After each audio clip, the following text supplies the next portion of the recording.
आप लोग जल्दी जल्दी यह गांव खाली करके ऊंची पहाड़ी पर चले जाओ। जल्दी ही यह जगह पानी से डूब जाएंगी। गांव वाले उसकी बात सुनने को जमा हो गए। वह जोर जोर से चिल्ला रही थी, पर जैसे कि गांव वालों की आदत थी, उन्होंने उसकी बात पर कोई ध्यान नहीं दिया और उसकी हंसी उड़ाने लगे। लगता है लड़की पागल हो गई। हाँ भाई, इसकी बात पे ध्यान मत दो, पागल बना रही है। थोड़ी देर में गांव में पानी भरने लगा। पानी बहुत तेजी से भर रहा था। जल्दी ही पानी घरों में घुसकर ऊंचा उठने लगा। अब गांव के लोग डरकर भागने लगे। इतनी जल्दी से कोई भी वहां से सामान हटा नहीं पाए। पूरे गांव के लोग ऊंची पहाड़ी पर चले गए। वो अपनी आंखों से अपने गांव को डूबता हुआ देख रहे थे। वो रो रहे थे। अब उन्हें भूख लग रही थी, लेकिन उनके पास खाने के लिए कुछ नहीं था। अब क्या होगा माँ? बेटी, हमारे पास जादुई भगोना है, इससे तो खाना कम पड़ेगा ही नहीं, तो हम इन गांव वाले लोगों को भी खिला देंगे। इसके बाद प्रीति ने उस भगोने से जादू से ढेर सारी पूरियाँ और सब्जी और मिठाई तैयार की। प्रीति उस खाने को लेकर उन लोगों के पास गई और थालियों में उन्हें बांटने लगी। लेकिन सब यह देखकर दंग हो गए कि उनकी थालियों में जो पूरी थी वो पत्ते बन गए और सब्जियां कंकड़ बन गए। इसके बाद तो वह मिठाई भी मिट्टी बन गई। एक आदमी रोता हुआ बोला, ऐसा हमारे साथ क्यों हो रहा है? प्रीति एक बहुत अच्छी लड़की थी। वह अपनी माँ के साथ रामनगर गांव में रहती थी। उसके पिताजी नहीं थे, केवल वही दोनों थी। वो दूसरों के घरों में काम करके अपना गुजारा करती थी। वे हर किसी की मदद करने को तैयार रहती थी और वो बहुत दयालु थी। लेकिन उस गांव के लोग बहुत दुष्ट थे। वो दूसरों को परेशान करके और उनकी हंसी उड़ाकर मनोरंजन करते थे। कभी कोई रास्ता भटक जाता तो वो लोग उन्हें बहुत परेशान करते थे। एक दिन की बात थी। पानी बरस रहा था। ऐसे में एक बुढ़िया रास्ता भटक कर रामनगर गांव में चली आई। उसने एक आदमी से रास्ता पूछा, लेकिन उस आदमी ने उसका मजाक उड़ाना शुरू कर दिया। उसने एक घर में जाकर वहां पता पूछने लगी, लेकिन वहां के लोगों ने उसे उल्टा सीधा बोलकर निकाल दिया। फिर वह तीसरे घर में गई। वहां के लोगों ने उसे जानबूझकर गलत रास्ता बता दिया। इतनी बारिश में वो बूढ़ी औरत चलकर थक गई थी। ऊपर से गलत रास्ता होने के कारण उसे कुछ समझ नहीं आ रहा था। वो पूरी तरह से भीग गई थी और सब लोग उस पर हंस रहे थे। फिर वो प्रीति के दरवाजे पर आई। आप कौन है?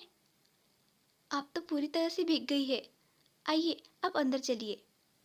प्रीति उस बुढ़िया को अपने घर के अंदर लेकर आई। माँ, ये दादी माँ रास्ता भूल गई और हमारे गांव पहुंच गई। ये बहुत थक गई है। अच्छा किया बेटी।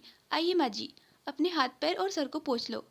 प्रीति की माँ ने उसे तौलिया दिया, जिससे बुढ़िया ने अपने हाथ पैर पोंछे। फिर प्रीति उसके लिए चाय लेकर आई। फिर थोड़ी देर में प्रीति उसके लिए खाना लेकर आई। बूढ़ी औरत खाना खाने लगी।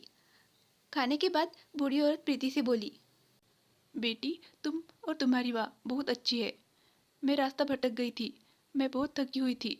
तुमने मुझे अपने घर में आश्रय दिया। लेकिन यह गांव वाले बहुत दुष्ट है। ये लोग किसी की मदद करने की बजाय उसका मजाक बनाते हैं, उन्हें परेशान करते हैं। आज पानी कितना बरस रहा है, देखना। रात में इनके घर डूब जाएंगे और ये पास वाली पहाड़ी पर भागेंगे। इनके पास खाने के लिए कुछ नहीं होगा। इन्हें अपने कर्मों की सजा मिलेगी। बुढ़िया की ऐसी बातें सुनकर प्रीति को लग रहा था कि ये कोई साधारण बुढ़िया नहीं है। वो डर गई और बोली, नहीं, आप ऐसा मत करना। उनकी तरफ से मैं आपसे माफ़ी मांगती हूँ। तुम मत डरो, तुम्हारा घर तो पहले से ही ऊंचाई पर है और तुम्हें कोई नुकसान नहीं होगा। तुम बड़े आराम से रहोगी और मैं तुम्हारे लिए खाने का इंतजाम करके जाऊंगी। तुमने मुझे खाना खिलाया, मुसीबत में मुझे आश्रय दिया है, इसका तुम्हें अच्छा फल मिलेगा। लेकिन उन लोगों को सजा जरूर मिलेगी। मैं तुम्हें ये भगोना देती हूँ। इसे ऐसे ही खाली चूल्हे पर चढ़ा देना। तुम जिस पकवान का नाम लोगी वही इसमें तैयार हो जाएगा। यह सुबह से लेकर रात तक खाली नहीं होगा।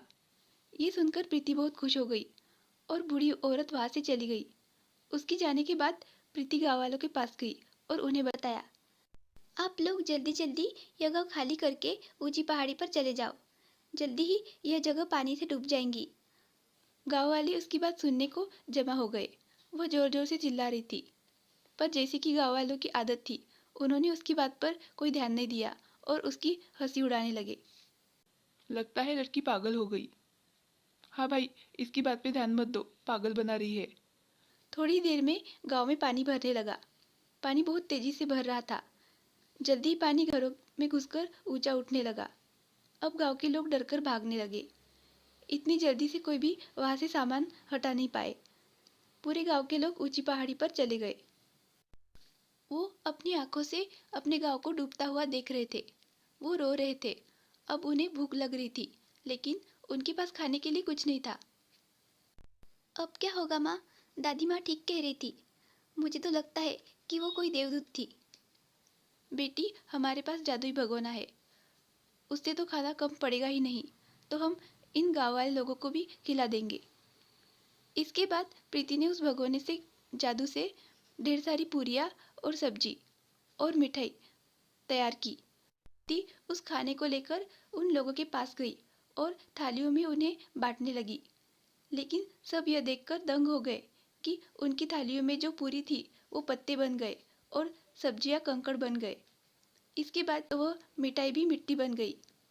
एक आदमी रोता हुआ बोला, ऐसा हमारे साथ क्यों हो रहा है? कल वो दादी आई थी, वो रास्ता भटक गई थी। आपने उसकी मदद करने की बजाय उनका मजाक उड़ाया और उन्हें गलत रास्ता बताया। इसी का दंड उन्होंने दिया है। गांव के सभी लोग रो रहे थे। वे भगवान से प्रार्थना कर रहे थे कि हमें माफ कर दो। इसके बाद हम कभी भी ऐसा व्यवहार किसी के साथ नहीं करेंगे। उनकी आंखों से आंसू बह रहे थे। उन्हें सच्चा पश्चाताप हो रहा था। थोड़ी देर बाद और एक आश्चर्य हुआ। थालियों में पत्ते की पूरियाँ और कंकड़ की फिर से सब्जियां बन गई और मिट्टी की फिर से मिठाई बन गई। गांव के सभी लोगों ने पेट भरकर भोजन किया। फिर उन्होंने देखा कि पानी बिल्कुल निकल चुका है। फिर खुशी खुशी लोग अपने घर चले गए।